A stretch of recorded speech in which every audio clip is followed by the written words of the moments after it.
The British Columbia Institute of Technology acknowledges that our campuses are located on the unceded traditional territories of the Coast Salish nations of Musqueam, Squamish, and Tsleil-Waututh.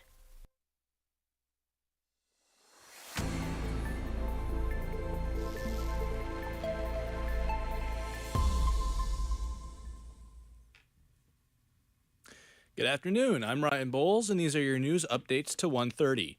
The leaders of the three major parties in BC's upcoming election met in their only radio debate this morning. The candidates clashed over healthcare, Indigenous relations, and the overdose crisis. At times, the debate on Vancouver radio station CKNW was testy between NDP leader David Eby and BC Conservative leader John Rustad. Then how are you going to run a healthcare system? I wouldn't trust John Rustad to run my Thanksgiving dinner conversation. I think British Columbia doesn't want a premier who's so easily to lie. Green leader Sonia Furstenau noted that it was fascinating that the other leaders didn't want to talk about the issues that are driving unaffordability in the province. Don't give all the power to either of them. Make the legislature a place where people have to sit down at the table, work together. Terry Theodore, The Canadian Press, Vancouver. David Eby and Sonia Furstenau jousted with Conservative leader John Rustad over comments made by a candidate in Rustad's party. Premier Eby took aim at a social media post made by Chris Sankey, the Conservative candidate for North Coast Haida Gwaii. In the post made last fall, Sankey falsely claims that COVID-19 vaccines, quote, cause AIDS. Eby challenged Rustad over whether he agreed with Sankey and if the candidate would have a role in Conservative health policy. Rustad rebuked Eby by suggesting Eby was attacking an Indigenous candidate, with Sankey being Tsimshian. Green leader Sonia Furstenau responded by saying BC needs candidates who don't peddle conspiracy theories. The Moosehide campaign has revoked their permission for Conservative leader John Rustad to wear their pin. The initiative, which is focused on ending gender-based violence against Indigenous and non-Indigenous women, announced their decision on Tuesday. Our reporter Zach Arabko explains the significance of this decision. John Rustad has donned the Moosehide pin since 2017, when their campaign began and when Rustad served as the BC Liberal Minister of Aboriginal Affairs. Throughout the 2024 BC election campaign, he has been wearing one. The Moosehide campaign released a statement saying they are withdrawing our permission for Rustad to wear the pin. Rustad's BC Conservatives have vowed to repeal DRIPA, BC's implementation of Indigenous rights and protections set out by the United Nations. In their statement, the Moosehide campaign says this is not a decision they take lightly, but need to hold elected leaders to a higher standard. Rustad has not responded to the letter. Zach Arabko, BCIT's The Crow. British Columbia is bracing for a La Niña phenomenon this winter. Our reporter Philip Kovacevic has more on what we can expect come December. This winter, La Niña will bring cold weather and more rain, which could lead to flooding. The higher chance of flooding may have poor effects on crops in BC. Lillian Posh, the general manager of Okanagan Grown Products, told us what farmers are doing to prepare for the winter. Because we're now into harvesting, so like the beets and the carrots and the onions and potatoes, they're busy in the fields right now getting everything out and getting them into storage. And of course, they're always racing against the weather. This winter could also lead to more power outages due to flooding and storm season. Philip Kovacevic, BCIT's The Crow. We're joined in the studio now by Philip. Philip, can you just explain for us what a La Niña phenomenon is? So a La Niña phenomenon happens when strong winds in the Pacific push hot air towards Asia, bringing cold water to the top. The cold water then pushes the jet stream north. This usually causes heavy rain and flooding in the Pacific Northwest and Canada. So has BC seen a La Niña phenomenon before? They have, Ryan. BC has actually seen around 6 winters with weak La Niña conditions since 1990. Thank you, Philip. RCMP and Kamloops are investigating the discovery of a body found in a rural part of Kamloops. Police say the man was reported missing on September 23rd. On that day, Logan Lake RCMP investigated a vehicle fire police now believe is connected to the body. Mounties are asking anyone with information to come forward, specifically about sightings of a blue Dodge Dart seen in the Logan Lake area. RCMP Sergeant Jason Smart says police are focused on determining a cause of death. Grocery stores in Alberta will not be putting liquor on the shelves. The provincial government has spent the last year looking at ways to make alcohol available at local grocery and convenience stores. The province decided not to move forward with the process in order to protect private business. Alberta Service Minister Dale Nally says this will allow the 1,600 private liquor stores in the province to remain in business. In the midst of a provincial election, Saskatchewan's premier is putting the province's future on providing opportunities for young people. Premier Scott Moe is looking to reverse the trend of college graduates leaving the province to find work elsewhere. The Saskatchewan Party leader is promising a 20% increase to the rebate offered in the province's graduate retention program. That will take that rebate for young people in our province from $20,000 to $24,000 for graduates with a 4-year degree, and graduates with a 1 to 3-year degree will also experience a 20% increase. Premier Moe says over 85,000 students have already benefited from the program. The San Diego doctor charged in the investigation into the death of actor Matthew Perry is expected to plead guilty in federal court. Dr. Mark Chavez will appear in front of a judge in Los Angeles on Wednesday, where Chavez has agreed to plead guilty to conspiracy to distribute ketamine. The Friends star passed away last year in an overdose to the powerful surgical anesthetic. Chavez and 2 others connected to Perry's death have agreed to cooperate with prosecutors as they go after other alleged conspirators into the actor's death. Walmart is expanding health care coverage for its American employees. America's largest private employer will be including the country's best doctors in cancer treatment. ABC's Sherry Preston explains the impact on employees. Walmart employees or their family members diagnosed with almost any type of cancer will now be able to consult with doctors at the Mayo Clinic and travel there for treatment if necessary. Other companies, including Whirlpool and 3M, are currently doing the same thing. The idea is to cut down on rising health care costs by connecting patients to top doctors and to encourage more screenings and preventative care for Walmart employees. A court in Michigan has found live event promoter Live Nation not liable for the deaths of 3 festival goers. The 3 men were camping at a Michigan concert festival when they passed away from carbon monoxide poisoning from a generator. The families say the campsites at Faster Horses were too small and contributed to the deaths of the young men. The appeals court found that Live Nation didn't have a legal responsibility to inspect the campsite for potential risks.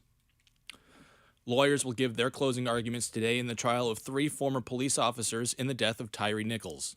Nichols died 3 days after being beaten by 5 Memphis police officers in January 2023. The two officers pled guilty and testified for the prosecutors in the trial. In an appearance outside the court, State Representative Justin Pearson says he's hoping for justice. Speak up and speak out in the jury room. That you show up and stand up and speak out in this moment in time so that justice might roll down like waters and righteousness like an ever-flowing stream as we remember the life of Mr. Tyree Nichols, as we remember the life of this son, of this brother, of this cousin, of this friend, of this son of Memphis. U.S. President Joe Biden is touring the areas hardest hit by Hurricane Helene. The president is joined on the helicopter tour by Vice President Kamala Harris as they travel the southeast to survey the devastation. Biden has been on hand to survey damage and console victims in other natural disasters, and Harris has been taking an increasing role in these events as she hopes to succeed Biden as president. Both were looking to demonstrate a larger commitment to helping these communities as Donald Trump makes false claims about the administration's response. U.S. President Joe Biden will not support an Israeli strike on Iranian nuclear sites. Israel has promised a response to Iran's ballistic missile strike earlier this week. The president spoke with reporters and said he expects Iran to face consequences.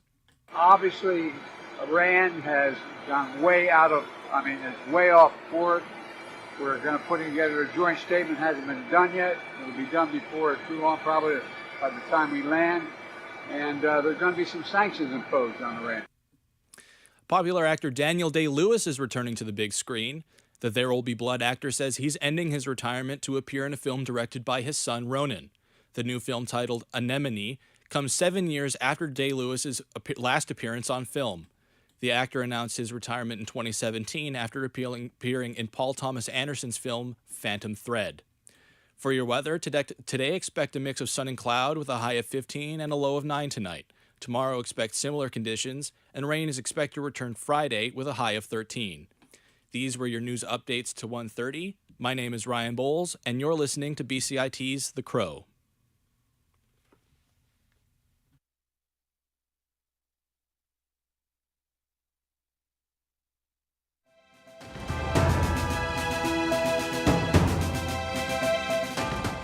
Stay tuned for more on BCIT's 1680 The Crow.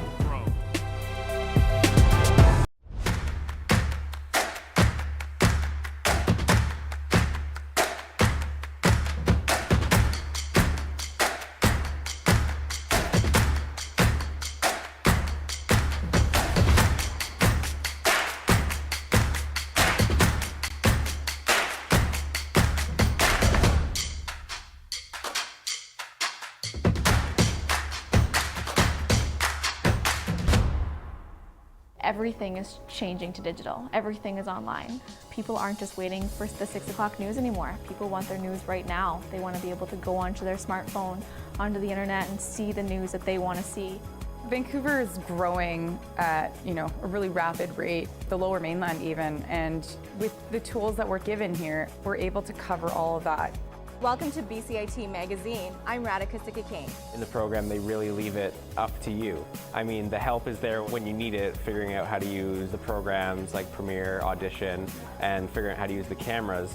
But it's up to you to sort of experiment and figure out what you can do when you go out in the field. They brought candles and flowers to remember the student who lost her life yesterday. Theresa May says the international community condemns Moscow. They really make sure that you know the basics and you are able to put out a quality product. I'm Brady Tretnero. And I'm Radhika Sikakane. Thank you for tuning in to BCIT Magazine.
Good afternoon. My name is Keenan Trigascus, and this is your sports update to 145.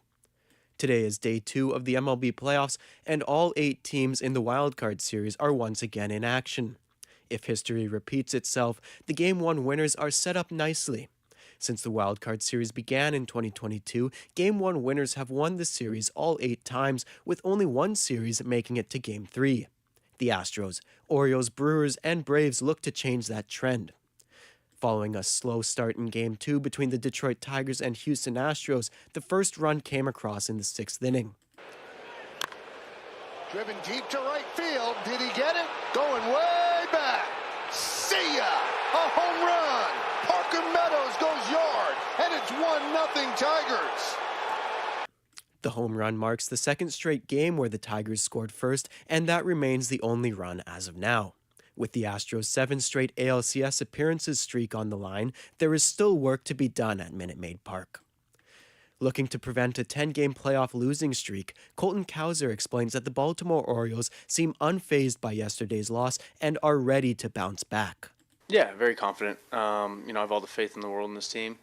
And, I think yesterday was just one of those days. And, I think our guys, we're really confident, really comfortable, and, we're looking forward to bouncing back. The loss today would prevent them from ending their 10-year drought without advancing in the postseason and would push forth the Kansas City Royals, who are in their first playoff series since their 2015 World Series win. No runs have crossed the plate, with first pitch 15 minutes ago. Blue Jays president Mark Shapiro says general manager Ross Atkins will continue in his current role. Shapiro says it was an incredibly disappointing season, but notes Atkins guided the team to the playoffs in 3 of the last 5 years. Toronto finished last in the American League East this past season with a 74-88 record, their worst since 2019. The Blue Jays struggled over the first half of the campaign, were sellers at the trade deadline, and spent the last 3 months of the season in last place. Shapiro says he's confident that next year will be a much better season. Atkins is expected to hold his own season-ending media availability later in the day. Earlier this morning, the first overall pick in the 2024 NHL draft, Macklin Celebrini was ruled day-to-day following a lower body injury he sustained last night. Celebrini sustained the injury after crashing into the boards on a breakaway that was stopped by Utah's goalie Connor Ingram. Celebrini did not return to the game. With their season opener on October 10th, it is unknown whether Celebrini will play yet. The Canadian men's soccer team is holding a camp in Montreal next week ahead of an October 15th friendly against Panama in Toronto. Coach Jesse Marsh says he wants Canadians to feel this really is their team. And I've been using this phrase a lot lately, that this is the people's team, and we want people to feel like that. We want the public and the community to feel like that. We want them to be able to touch and see and feel their players. And then we hope that this will generate more and more energy for what we want to become in 2026. The Toronto game is the first for the 38th ranked men on home soil since their 4th-place finish in Copa America. In the CFL, the trade deadline is today, and the Lions capitalized by acquiring a running back, Jeshurun Antwi, from the Montreal Alouettes today. They parted ways with a 3rd-round pick as the trade deadline is 15 minutes from concluding. The BC Lions are 7-8, with 3 games remaining in the season and currently sit in the final playoff spot in the West Division. Over in Europe, the rest of the UCL field is playing their second UCL match day today. Following the same format as yesterday, the 2 early games finished with the 7 games slated in for noon underway. Highlighting today's match day is England's Aston Villa, hosting their first Champions League game since the 1982-83 season, back when the competition was called the European Cup. Coming over to face them are Germany's Bayern Munich, who have not lost a group stage match since September 2017, bolstering a 41-game streak without a loss. Kickoff was at noon, and the game is close to wrapping up with no score. Once again, my name is Keenan Trigascus, and this has been your sports update to 145.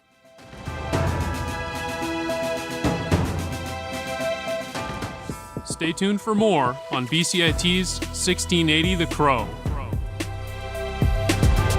With the recent rumblings of a possible Davante Adams trade, it is time to weigh in on how beneficial this would be for the Las Vegas Raiders. The elite wide receiver has had 1,000+ receiving yards in each of the last 4 seasons, and with him being under contract for 1 more year, the Raiders could get a pretty penny for him. To get the most for him, the Raiders would likely need to restructure his contract to lure in more teams for a potential trade. A contract restructure is nothing out of the ordinary and happens every year in the NFL. For a team that needs to rebuild, the Raiders would be better off doing this and eat the cap space before they expect to compete again. The Raiders are also a team that needs to stick to a direction. They have made the playoffs twice since their 2002 Super Bowl run and have not made it in consecutive seasons since then either. The Raiders can look at what the Minnesota Vikings did after the 2019 season, where they traded Stephon Diggs and then drafted a top receiver the same offseason to light up the gridiron. With the trade deadline a month away and the Raiders nowhere near competing at a consistent level, they have the leverage to call their own shots in any potential blockbuster. Even if they do not receive a first-round pick, the return would be beneficial. They have shown mid-round prowess with drafting top edge rusher Max Crosby in the 4th round and should look to build for their future in any way they can. My name is Keenan Tregaskis, and this has been your sports comment for today.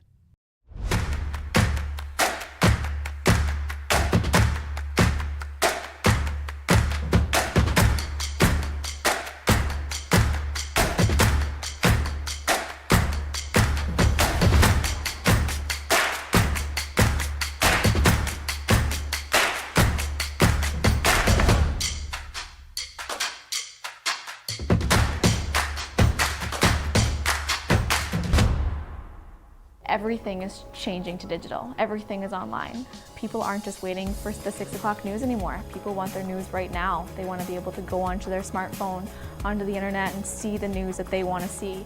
Vancouver is growing at, a really rapid rate, the Lower Mainland even, and with the tools that we're given here, we're able to cover all of that.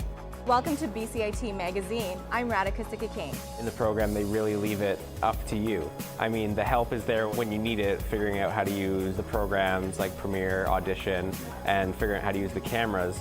But it's up to you to sort of experiment and figure out what you can do when you go out in the field. They brought candles and flowers to remember the student who lost her life yesterday. Theresa May says the international community condemns Moscow. They really make sure that you know the basics and you are able to put out a quality product. I'm Brady Tretanero. And I'm Radhika Sikakane. Thank you for tuning in to BCIT